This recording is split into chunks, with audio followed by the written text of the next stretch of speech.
बिना कांग्रेस की अनुमति के और बिना कांग्रेस के राज के तुम लोगों ने राम मंदिर बनवा दिया, यहाँ से सारा माल उठा ले जाएगी। और नेहरू के चक्कर में ये सब कांड हो गया है, बाकी और कोई बात थोड़ी है। तो मोदी जी ने कहा नहीं था गुजरात में डोलाल्ड, पर सिया गोयल ने कहा कि ना गंजा मुझसे शादी। कितने लड़के हैं जो गर्मी की छुट्टियों में ऐश कर रहे होंगे, मस्ती कर रहे होंगे, स्विट्जरलैंड की वादियों में टहल रहे होंगे, और वैभव सिंह सूर्यवंशी प्रैक्टिस कर रहा होगा। कितना फर्क है। वो इस वक्त प्रैक्टिस कर रहा होगा क्योंकि इंडिया की नेशनल टीम में उसको खेलना है, तो वो तपस्या कर रहा है, उसको फल मिलेगा। कि जो आदमी स्विट्जरलैंड की वादियों में घूम रहा है उसको फल मिलेगा। पूरा पूरा दिन तुम्हारा व्यर्थ चला जा रहा है बिना किसी क्रिएटिविटी के, ऐसे पूरा पूरा दिन कट जा रहा है तुम्हारा, और रात में नींद नहीं आ रही, और तुमको चिंता है कि भाई वहां पे जो है राम मंदिर में चोरी हो गई। राम मंदिर में कोई चोरी वोरी नहीं हुई है। एक्चुअली उसमें हुआ ये राम मंदिर वाले मामले में कि राम मंदिर में जो लोग काम कर रहे थे उनको सपने में नेहरू जी की आत्मा दिखाई पड़ी कि तुम लोगों ने बिना मेरी मर्जी के और बिना कांग्रेस की अनुमति के और बिना कांग्रेस के राज के तुम लोगों ने राम मंदिर बनवा दिया। तुम्हें जितने पुराने कांग्रेसी नेता हैं सबकी आत्मा को लेकर आऊंगा और यहाँ की संपत्ति उठा ले जाऊंगा। तो राम मंदिर के जो पदाधिकारी थे वो बेचारे डर गए कि अरे यार, ये तो नेहरू और कांग्रेस के नेताओं की आत्मा आ जाएगी, यहाँ से सारा माल उठा ले जाएगी।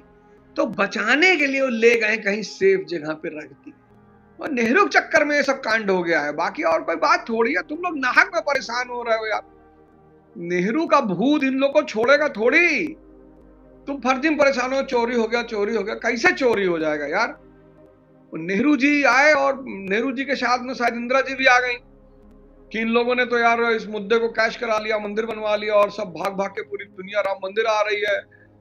तो नेहरू जी और इंदिरा जी ने कहा कि ठीक है, बाकी लोगों की भी आत्मा को बुलाओ, कांग्रेस के जितने पुराने लीडर हैं सबकी आत्मा को बुलाया जाए। और फिर जो है इंद्र आया। इंद्र जो है उसको पता चल गया, इन आत्माओं की साजिश इंद्र को पता चल गई कि ये कांग्रेस की जो आत्माएं ये साजिश कर रही हैं, ये राम मंदिर लूटने के फिराक में है। तो फिर इंद्र ने आकर राम मंदिर के पदाधिकारियों को बताया कि देखो, तुम लोग ये सब सोना चांदी गहना ईंट ऊंट सुरक्षित कर लो, नहीं तो रात में लुट जाएगा तो तुम लोग करोगे क्या। अच्छा, ये भी हो सकता है कुछ लुट भी गया, हो सकता है उठा ले गई हो कांग्रेसियों की आत्मा, जो पुराने कांग्रेसी मर गए हैं हो सकता है उनकी आत्मा उठा ले गई हो, कोई बड़ी बात नहीं है। तुम लोग नाहक में इस पर चिंता कर रहे हो हैं? और जब किसी व्यक्ति की किसी से दोस्ती होती है तो दोस्ती में कोई कुछ भी कर सकता है। और मोदी जी ने कहा नहीं था गुजरात में डोलाल्ड, माय फ्रेंड डोलाल्ड। तो हम लोग दोस्ती में क्या करते हैं? दोस्ती में भाई हम किसी की कोई भी बात सुन सकते हैं। हम गाना गाएंगे, ये दोस्ती हम ना तोड़ेंगे। ये तो दोस्ती का मतलब मकसद है ना, उसमें आप लोग काहे इतना टेंशन लेते हो। पहले गाना चलता था, जिसका मियाँ गंजा वो गाती है ये गाना, गंजा है तो क्या है वो मेरे सर का ताज है। पर सिया गोयल ने कहा कि ना, गंजा मुझसे शादी करेगा। सिया गोयल जो है केतन अग्रवाल को बताया कि साहब वो गंजा था। साहब कितने लड़के होंगे इस वक्त जो गंजे होंगे, उनकी तो रूह ही कांप गई होगी। अरे बाप। अब सिया गोयल ने एक बहुत बड़े बिजनेस को बढ़ावा दे दिया, हेयर ट्रांसप्लांट को।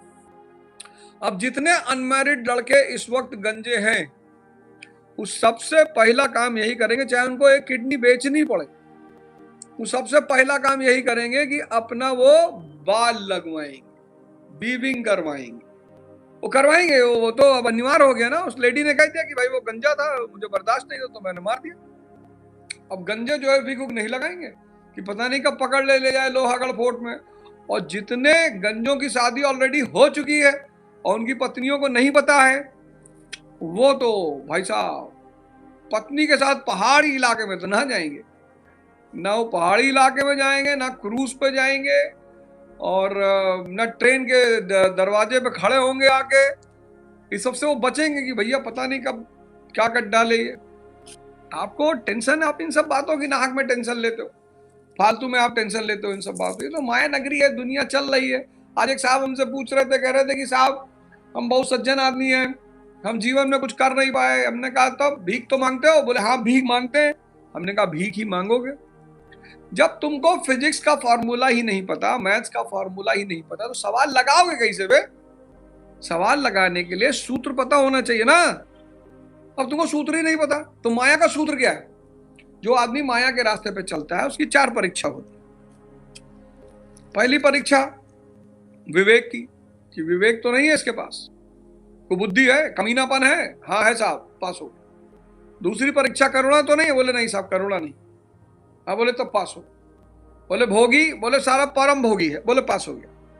बोले अध्यात्म अध्यात्म की बात तो नहीं करता, बोले नहीं करता साहब, बोले पास। ये 4 परीक्षा होती माया के रास्ते पे चलने वाला। उच्च लेवल की कुबुद्धि हो, कमीनापन हो, करुणा ना हो, भोगी हो प्रचंड, पास हो जाएगा। और जो ब्रह्म के रास्ते पे चलेगा उसकी भी 4 परीक्षा होगी, काम क्रोध लोभ मोह, रास्ते में छोटे छोटे टुकड़े डाले जाएंगे।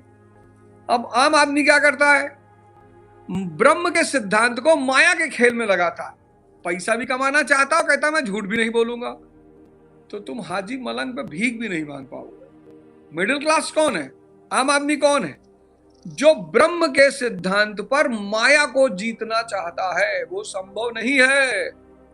भैया हम चुनाव लड़ेंगे, हम झूठ नहीं बोलेंगे, भाई चुनाव में झूठ ही बोलना है।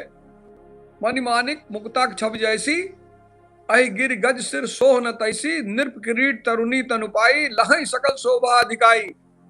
तो मणि माणिक की शोभा कहाँ है, मुकुट में और सुंदर स्त्री के शरीर पर। तो मन की शोभा कहाँ है, ब्रह्म से जुड़ने पर। अगर वो माया से जुड़ा तो दर्द देगा। जय हिंद, जय भारत।